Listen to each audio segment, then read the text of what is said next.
पश्चिम बंगाल में दूसरे चरण के मतदान के लिए सुरक्षा व्यवस्था के कड़े इंतजाम। 7 जिलों की 56 विधानसभा सीटों पर होगी वोटिंग। कल का मतदान 383 उम्मीदवारों की किस्मत का करेगा फैसला।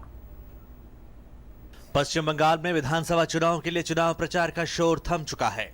सभी पार्टियों ने अपने वादों इरादों के पासे भी फेंक दिए हैं। दूसरे दौर के तहत अलीपुरद्वार, जलपाईगुड़ी, दार्जिलिंग, उत्तर दिनाजपुर, दक्षिण दिनाजपुर, मालदा और वीरभूमि जिले की 56 सीटों के लिए 17 अप्रैल को वोट डाले जाने हैं। ये चुनाव सभी पार्टियों के लिए अपने गढ़ को बचाने की चुनौती है। मालदा जिला कांग्रेस का गढ़ माना जाता है। ये इलाका कांग्रेस के कद्दावर नेता अब्दुल गनी खान का इलाका है, लेकिन अब की बार तृणमूल इस गढ़ को ढहाने की तैयारी में है। वहीं लोकसभा चुनाव में दार्जिलिंग पर फतह के बाद भाजपा के हौसले बुलंद हैं। भाजपा को यहां से काफी उम्मीदें हैं, इसलिए भाजपा ने अपने सबसे बड़े चेहरे प्रधानमंत्री को प्रचार में उतारा।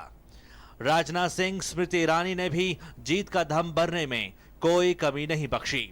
सत्ता पर काबिज ममता सरकार पर जमकर निशाना साधा।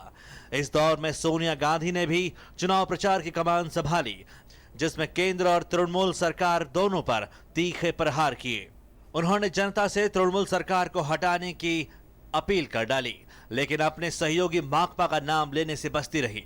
दार्जिलिंग में भाजपा के बढ़ते प्रभाव से ममता कुछ असहज सी नजर आ रही है। चौतरफा हमलों से घिरी ममता बनर्जी अपने गढ़ को बचाने में जुटी हुई हैं।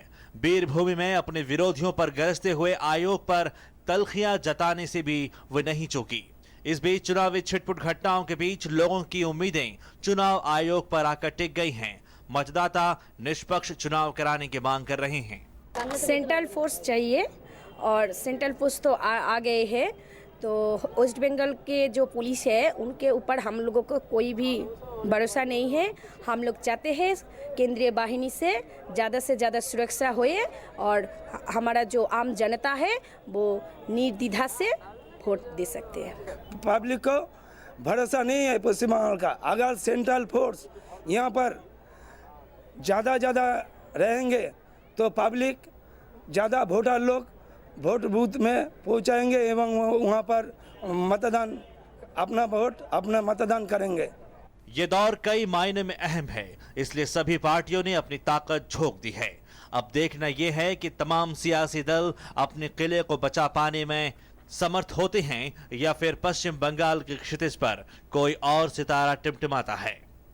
कांग्रेस अध्यक्ष सोनिया गांधी, केंद्रीय मानव संसाधन विकास मंत्री स्मृति ईरानी, ममता बनर्जी समेत अनेक नेताओं ने अपनी पार्टी के पक्ष में मतदाताओं से मतदान करने की अपील की और दूसरे चरण के लिए भरपूर मतदान की उम्मीद भी जताई।